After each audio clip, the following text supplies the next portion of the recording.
Before we get to the video, feel free to check out my Patreon linked in my bio where I post exclusive content that I won't see here on YouTube or any of my other social media accounts like stop motions, toy photography, music production, behind the scenes of projects I work on such as videos and dioramas, plus more for $5 a month. Now let's get straight to it. Oh, Pablo. Rise of the Beast Wheeljack. If you guys don't remember, it was the meme like 2 years ago that because of him having a Spanish origin and the way he looked, people just called him Pablo. And with the Pablo naming on the actual van itself even too. So that was a funny meme back then. But Rise of the Beast Wheeljack. As you can tell by the title of this video, I'm going to be looking back on the character. And I'm pretty sure I haven't done a video looking back on this yet. I mean, it would make more sense to wait longer to do a look back on something that came out 2 years ago, but I don't know, it was just something that I had on my mind recently, and some people were talking about it on Twitter, I saw too, so I was like, why not make a video on it?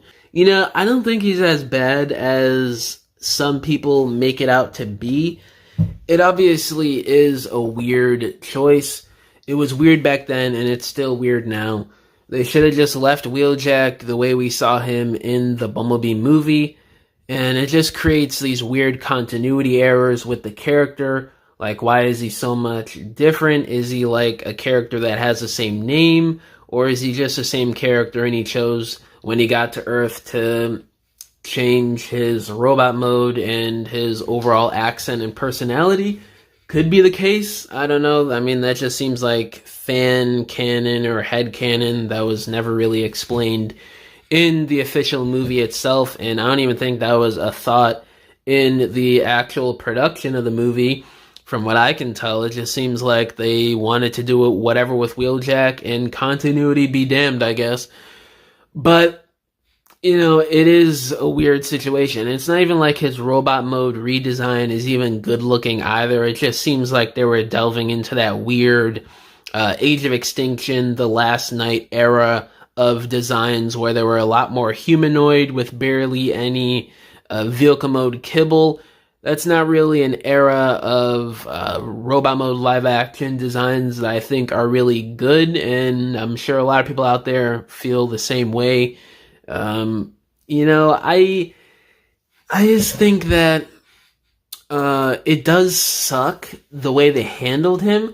I think they should have just named him Pablo or something else, because he's a totally different character, and I'm not one to be like, name slaps suck and they should be like their G1 self. I'm all for changing characters. I grew up with the era of Transformers where characters were drastically changed, but not to a degree where just everything about it sucks and it's not even cool choices. I mean, you compare how they changed Sideswipe in the movies to how he was in G1. I mean, yeah, it's totally different. It's not even the same character. But at the same time, there are similar personality traits, and the design is just badass. It's a robot that has blades and guns and that roller skates, and he turns into a silver, sleek Corvette. I mean, what's not cool about that redesign? But with Wheeljack here, he turns into a rusty, ugly-looking TV repair van, and his robot mode is like a stereotypical nerd that just doesn't look cool at all, you know? So, just looking at it from that perspective, it's really just not a good choice all the way around, and I don't know what they were thinking in production of his design back then. They maybe tried to course correct a little bit. I don't think we know till this day whether or not those ears popping out for a split second in that like assemble scene towards the end of the movie was always supposed to be there, or if that was like a late addition fan service because of the backlash online. I remember when we first saw that quick scene in, I think it was like the second trailer, like 2 months before the movie came out, people were speculating that that was his look. He was going to do that more often in the movie, and obviously that wasn't the case. And it was just for that one quick scene for some reason. it was just an odd, weird, and dumb choice, honestly, to put that randomly in that scene for like 2 seconds.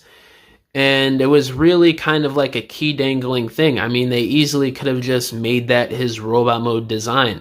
I mean, at least just change the head so it looks cool and it looks like maybe how he was in the Bumblebee movie. I just don't think the choices all the way around for the character, from the name to the design to key dangling with the ears in that 2 second scene at the end of the movie, I don't think any of that were good choices. And it just shows the weirdness behind the scenes with Paramount. I'm not going to blame Stephen Campbell Jr. 100%, but I don't know, like just all the people involved, whether it's Lorenzo or the execs, they were just really pushing for a dumb, like just not even dumb, but like a dumbed down version of just Wheeljack in general. I mean, you even look at the difference of Dark of the Moon Q / Wheeljack and you compare it to G1, there's still a lot of similarities. He's still kind of like a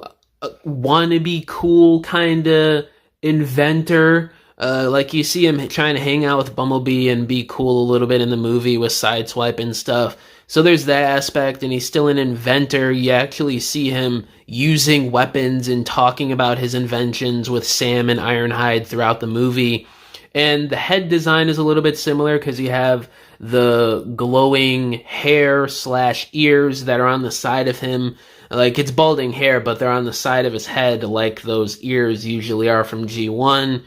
So there was still a bit of a semblance to the character, and again, they made his redesign look cool. You still have the glowing side pieces. He transformed into a dark blue, Mercedes, and that was a badass car. The robot mode was really cool looking. He's like this old guy, but he still has weapons hanging all over him that he could use at any time.